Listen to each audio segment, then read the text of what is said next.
The coronavirus has now hit every continent except Antarctica. On Wednesday, the World Health Organization officially declared it a pandemic. So how do we stop it? To discuss this, I'm joined by Feigl-Ding, an epidemiologist and visiting scientist at Harvard, a health economist and a senior fellow at the Federation of American Scientists. Eric, thanks for being on the show. Very rarely do we have a story like this that affects every corner of the world. All of our viewers watching UpFront on almost every continent. There's a tendency when we talk about a story this big for some people to say, you know what, you guys are overplaying it, you're overstating it, you're hyping it up. The media is exaggerating and sensationalizing. What do you say to them? I think there's absolutely no hype to this because we've been saying it for a long time. We've been telling WHO you need to declare public health emergency over a month and a half ago. They dragged their feet for several weeks. It is just literally gone bonkers exponentially worldwide. Some people obviously worried, and I guess we're going to see it play out now, that if you call it a pandemic, it causes more panic, it further hits markets, it may stigmatize certain people from certain countries. That was the argument. I mean, I think the WHO was even accused of exaggerating the 2009 swine flu by calling it a pandemic. Are those arguments all dead now? Or? They're basically completely water on the bridge because it's not that there's a stigma of where you're from. A pandemic literally means it is worldwide. There's almost equal risk of infecting and endangering every single country in the world. So you mentioned kind of the global context, worldwide. Mark Lipsitch, a Harvard University epidemiology professor, has been heavily quoted after saying, and I think he's revised his numbers down, but he originally said he thought 40 to 70% of the world's population could end up being infected with COVID-19, as it's known, in the next 12 months. Now, whatever we argue about what the fatality rate is it 1%, 2%, 3%, less than 1%? That's a huge number of people globally. Yes. Can you try and explain, is there any kind of comparison or analogy that we can make for that number of people to be infected? Yeah, so that number, he clarified, is now for adults. But Still a lot of people. It is incredible a lot of people. Billions. And there are other people who basically, Angela Merkel also came out with 70% of Germany in the coming months as well. This number, it sounds large, but it is actually foreseeable if we don't do any containment and mitigation.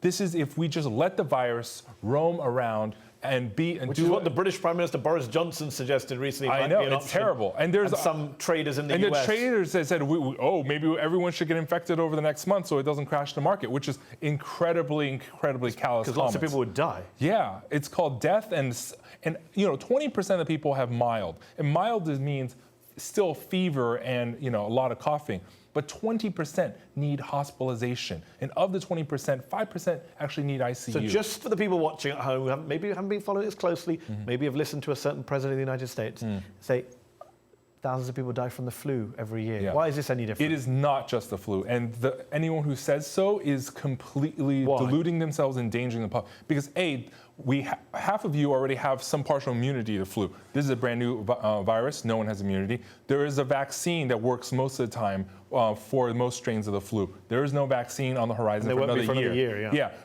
There's antiviral drugs, Tamiflu for the flu. There's no antiviral drugs yet that's proven for this.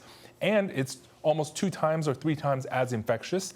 And more importantly, this virus can spread asymptomatically, which is... You don't know you have it. Yes. No, you don't know you have it, and you can spread it even when you don't know you have it, when you have no symptoms. And this is completely different from the previous SARS. So you and I could have it sitting here at this table. Theoretically. Hopefully I'm sitting far away. Not 6 feet, but no handshaking at the end. But here's a question to you on kind of mitigation and containment. You mentioned the global, what you do about it. You don't just let it pass through. You take steps. We're now seeing governments take varying degrees of steps. Absolutely. The Chinese government going pretty draconian. The US government, the president's playing golf. Not many tests have been done for quite a big population, a big country. In between, you may have South Korea, for example, which had a real problem, but is seeing, according to a lot of experts, a lot of success, bringing down numbers. People are even starting to use the word containment. When you look at the global picture, taken globally, I know it's hard to do, how well do you think the world is doing in pushing back against this? I think the world collectively is doing a B- C+ effort. Again, there's wide variation. I think testing in Korea is absolutely gold standard, but testing in the United States is absolutely abysmal. And finally, we have enough kits, but they basically said we have another problem. We don't have enough reagents and chemicals to actually extract the samples so we can run the tests. And another roadblock potentially for America actually getting a handle on this virus. And many other countries are literally in the dark and taking an ostrich approach in the sand. So when you look at the international, I've just got some numbers here from as of March the 8th. You've got South Korea with 3,500 tests per million people. Yes. You've got the UK with 350 tests per million people, pretty bad for the UK comparatively. And then you had the US with 5 tests per million people. Number one, how do you explain that discrepancy? Yes. Number two, what kind of knock-on effects does that have if one country's doing well but one's not? Oh, absolutely. This is a serious problem. U.S. is 730 times below South Korea. Why? Because South Korea This is an advanced society, I know, technologically advanced, rich. South Korea is the size of Maine in population of West Coast Pacific states. South Korea literally has put all their national resources and has central coordination. They run 15,000 tests a day. They've got drive-through testing. They have drive-through. America only has drive-through in one location in Seattle. And because but a lot of drive-through restaurants. We have drive-through restaurants. That contributes a different type of morbidity. But the issue here is the amount of testing. Without testing, you need the testing to do contact tracing, who we're in contact to, locking down, isolation. And that's why without that testing and the investigative team footwork, you cannot contain this epidemic. When you look at whether it's Prime Minister Boris Johnson saying, oh, maybe we should let it go through, I've shaken lots of hands, or Donald Trump playing golf saying, I don't need to get tested, and my opponents are treating it's a new hoax from my opponents. Do these people potentially have blood on their hands? I think so. People are dying because of their negligence. Because Boris Johnson's own health minister already came down with COVID-19. The fact that you're neglecting the testing, and U.S. had frozen testing for 2.5 weeks, that is almost 3-fold higher multiplication. Is it, in terms of can we say at this point of the epidemic, that there are people dead who might be alive had the governments handled it differently over the last 6 weeks? I am pretty confident that is the case. Wow.